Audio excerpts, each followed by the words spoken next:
প্রতিটা সপ্তাহের প্রতিটা দিন থাকে তাড়াহুড়োর কাজ, মানে এতটা তাড়াহুড়োতে আর মানে কি বলবো যে সানডেটাতেও আরও বেশি কাজ থাকে। যাই হোক, ছেলে গেছে, মেয়ে গেছে, এখন ও অফিস যাবে, তো ওর সঙ্গে কী বা বলছিলাম, আর ওই যে ওর জন্য তাড়াতাড়ি করে বানাচ্ছিলাম ব্রেকফাস্টটা। আর এখানে চা বসিয়েছি, আজকাল দুধ চা দেবো না, আর এখানে পরোটা ভেজে দিচ্ছি আর কি।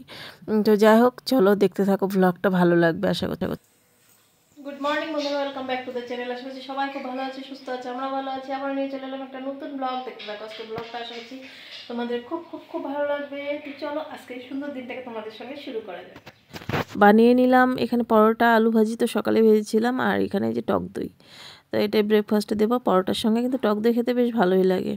তো অফিসে গেলে তারপরে আমার কাজ শুরু করি, কারণ ওরা থাকা অবধি হয় না। ধরো এই ড্রেস এটা পরলো, এটা এখানে রাখলো, এটা এখানে রাখলো। যাই হোক, থাম্বনেলের জন্য নিচ্ছিলাম, কিন্তু ভিডিওটা ভালো করে করতে পারিনি। এই ওকে দিয়ে দিলাম। এখন তারপর ও অফিসে চলে গেল, আমিও ব্রেকফাস্ট করে নিয়েছি। তারপর এখানে একটু রান্নাঘরে কিছু একটা কাজ করে নিই, কারণ আবার মেয়েকে 11টার সময় আনতে যেতে হবে, তার আগে কাজগুলোকে সেরে নিই। তো একটুখানি ওয়ালগুলো রোজ দিনই একটুখানি ন্যাকড়া দিয়ে মোছা হয়, নইলে তো এমনিতেই নোংরা হয়ে যায় রান্না। মেয়েকে নিয়ে এসেছি স্কুল থেকে, এখন প্রায় 12টা বেজে গেল। এখন আমি রান্নাঘরে যাব। তো বিছানা এগুলো সব পরিষ্কার করা হয়ে গেছে, এখন ঘর দুয়ার ঝাড়ু মোছা বাকি আছে, আর হচ্ছে গিয়ে রান্নাঘরে রান্নাটা বাকি আছে, আর সকালে যে ব্রেকফাস্টের বাসনগুলো ওগুলো বাকি আছে। একটু বসলে না আর উঠতে ইচ্ছে করে না, যে উঠে কাজ করি। যাই হোক, করতে তো হবেই। আর মেয়ে, কারণ এখন তাড়াতাড়ি ছুটি হচ্ছে তো এক্সামের জন্য, তাই টিফিন নিয়ে যায় না, এই যে ঘরে এসে টিফিন খাচ্ছে। ওর জন্য রেখে দিয়েছি, এসে যে খাচ্ছে।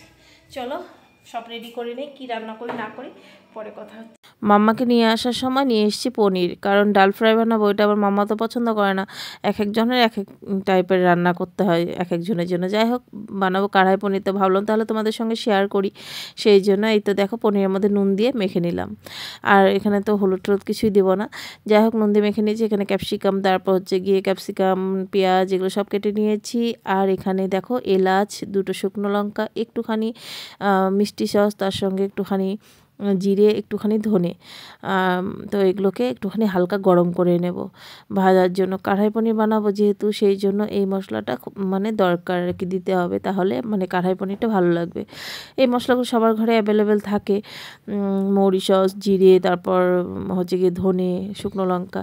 যাই হোক, ওগুলো গরম করা হয়ে গেছে, কড়া বসিয়ে দিলাম। কড়ার মধ্যে দিয়ে দিলাম সর্ষের তেল। তোমরা চাইলে সাদা তেল দিয়েও করতে পারো, তো আমিও তো খাওয়ার মধ্যে সাদা তেলটা ইউজ করি না, সে বলে সর্ষের তেলই দিলাম। এই তো গরম হয়ে গেছে, এখন এটাকে ঠান্ডা করতে দেবে একটুখানি। আর এখানে তেলটাও গরম হয়ে গেছে। তো এখানে যে পনিরগুলোকে আমি নুন দিয়ে মেখে রেখেছিলাম, ওই পনিরগুলোকে এই কড়াইয়ের মধ্যে দিয়ে দেবো। তো পনিরগুলো দিয়ে দেওয়ার পর এখন এটাকে হালকা করে ভেজে নেব, বেশি কড়া করে ভাজবো না।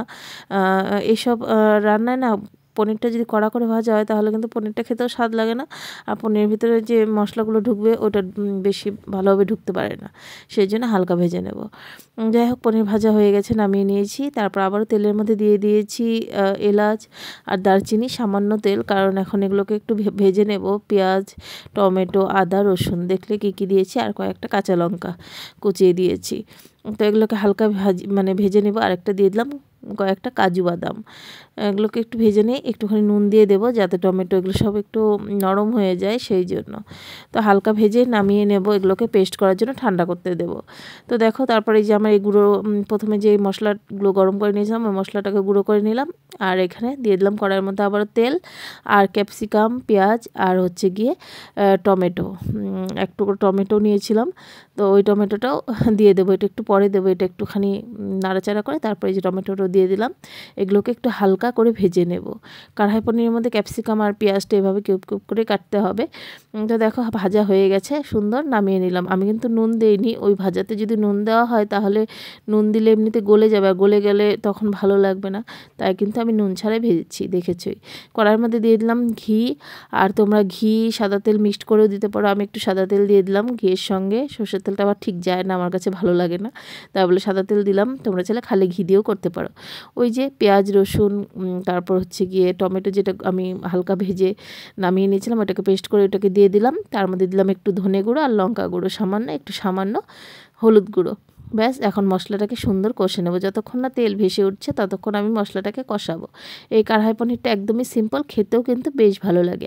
রেস্টুরেন্টের থেকে কোনো অংশে কম নয় এই কড়াই পনির। তোমরাও একবার বাড়িতে এইভাবে ট্রাই করো, আশা করছি তোমাদের খুব ভালো লাগবে আর তোমাদের বাড়িতে যে যে মেম্বার আছে তাদেরও খুব ভালো লাগবে। তো দেখো কথা বলতে বলতে এখানে মশলাটা কষাচ্ছি আর এখানে সাইড দিয়ে কিন্তু তেল ভেসে উঠছে, তোমরা দেখতেই পেরেছো। আর মানে সেন্টটা এতটা সুন্দর বেরিয়েছে, তোমরা যখন রান্না করবে তখন নিজেরাই বুঝতে পারবে, খুব সুন্দর সেন্ট বেরিয়েছে। যাই হোক, পনির তো আমরা ধরো একই ধরনের খেয়ে খেয়ে বোর হয়ে যায় কখনো, তো একটুখানি অন্য ধরনের বানালে ভালো লাগবে। আর এই যে যেটা মশলাটা গুঁড়ো করে রেখেছি, শুকনো লঙ্কা, ধনে, জিরে, ওই গুঁড়োটাকে দিয়ে দিলাম। আর দিয়ে দিলাম ক্যাপসিকাম, টমেটো, পেঁয়াজ যে আমি হালকা করে ভেজে রেখেছি ওইটাকেও দিয়ে দিলাম। যে মশলাটা আমি গরম করে গুঁড়ো করে দিয়েছি, ওই মশলাটা দিলে কিন্তু এই কড়াই পনিরে তার দ্বিগুণ স্বাদ বেড়ে যায়। দিয়ে দিলাম এখানে নুন, যেহেতু নুনটা আগে দেওয়া হয়নি আর ক্যাপসিকামগুলো ভেজেছিলাম তখনও দেইনি, তাই বলে এখন নুনটা দিয়ে দিলাম। আর এখানে এটাকেও আমি পুরো একটু ভাজা ভাজা করে নেব। ভাজা ভাজা হয়ে গেছে, এখন আমি দিয়ে দেবো জল, পরিমাণ মতো জল দিয়ে দেবো। তোমরা চাইলে মাখা মাখা একদম করে নিতে পারো বা একটু হালকা ঝোলও রাখতে পারো, ওইটা তোমাদের অনুযায়ী তোমরা করবে। আর দেখো নাড়াচাড়া করে এখন বলকটা অবধি অপেক্ষা। তো তারপর দিয়ে দেবো কাসুরি মেথি। আর কাসুরি মেথি যদি তোমাদের কাছে না থাকে, ধনেপাতা তো এখন অ্যাভেলেবেল, ঠান্ডার দিন ধনেপাতাও দিতে পারো। দিয়ে দিলাম একটু সামান্য চিনি, স্বাদটাকে ব্যালেন্স করার জন্য দিয়ে দিলাম ভাজা পনিরগুলোকে। ব্যাস এখন ভালো করে বলক উঠিয়ে নেব 5-10 মিনিট, কারণ একটু জলটা আমি বেশি করে দিয়েছি যাতে একটু ভালো করে বলক উঠিয়ে পনিরের ভিতরে সব মশলাগুলো ঢুকে যায়, খেতেও ভালো লাগবে, তাই বলে একটু জলটা বেশি করে দিয়েছি। আর এই কড়াই পনিরটা একটু মাখা মাখা হলেই কিন্তু খেতে বেশ ভালো লাগে। নান বলো, রুটি বলো, বা গরম ভাত বলো, বা ফ্রাইড রাইস, পোলাও, যেটার সঙ্গে বলো সবটার সঙ্গে কিন্তু যায়। আর দিয়ে দিলাম ফ্রেশ ক্রিম। আর ফ্রেশ ক্রিম যদি তোমাদের কাছে অ্যাভেলেবেল না থাকে, দুধের সরও কিন্তু দিতে পারো। দিয়ে দিলাম একটু সামান্য ঘি লাস্টে, তাহলে সেন্টটাও সুন্দর আসবে। আর দিয়ে দিলাম সামান্য গরম মশলা গুঁড়ো। আর এখানে আমি কি মাখছি বলো তো তোমরা বন্ধুরা? এখানে মাখছি ওল মাখা। এটা হচ্ছে সর্ষে আর কাঁচা লঙ্কাটা বেটে নিয়েছি, আর হচ্ছে গিয়ে মানে কাঁচা সর্ষের তেল, আর দিলাম নুন। ব্যাস ওল সিদ্ধটা সুন্দর করে ভাতে সেদ্ধ করে নিয়েছি। আর ওল সেদ্ধ খেতে কার কার পছন্দ বন্ধুরা আমাকে কমেন্ট করে জানিও তো। আমার তো বেশ ভালো লাগে, আমি কিন্তু অনেক বছর পর ওল মাখা খাচ্ছি। অনেক বছর দেখি আনা হয় না, কিন্তু এবার এই সানডেতে গিয়েছিলাম মানে বাজারে হাটে, তখন নিয়ে এসেছি, আমার খেতে খুব ভালো লাগে।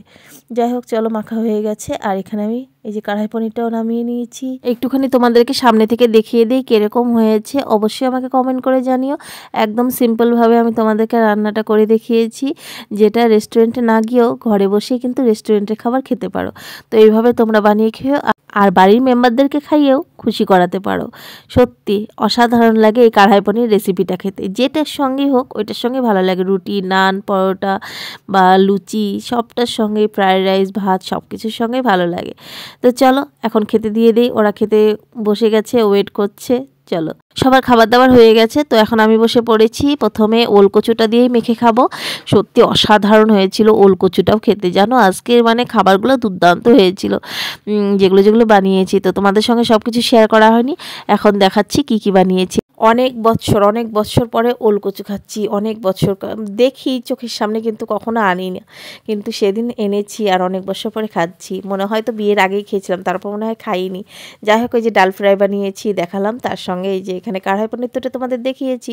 আর কড়াই পনির দিয়ে একটু খেয়ে তোমাদেরকে দেখিয়ে দিই, না হলে একটা কিছু কমই থেকে যাবে, তাই বলে ভাবলাম একটু কড়াই পনির রেসিপিটা যখন শেয়ার করেছি একটুখানি যদি খাইয়েই না দেখাই তাহলে ঠিক ভালো লাগবে না, সেই বলে। চলো, আজকে ভিডিওটা কেমন লাগলো? ভালো লাগলে একটা করে লাইক করো, কমেন্ট করো। আর যদি চ্যানেলটা সাবস্ক্রাইব করা না থাকে, চ্যানেলটাকে সাবস্ক্রাইব করো, আমার পাশে থেকো। আর ফেসবুক পেজ থেকে যারা এই ভিডিওটা দেখছো, প্লিজ ফলো করা না থাকলে পেজটাকে ফলো করে আমার পাশে থেকো। আর ভিডিওগুলোকে একটা করে লাইক করে দিও। আর ফেসবুক পেজ থেকে যে বন্ধুরা দেখছো সবাই কিন্তু একটা করে কমেন্ট করো। চলো তাহলে আজকের মতো সবাইকে টাটা, ভালো থেকো, সুস্থ থেকো, কালকে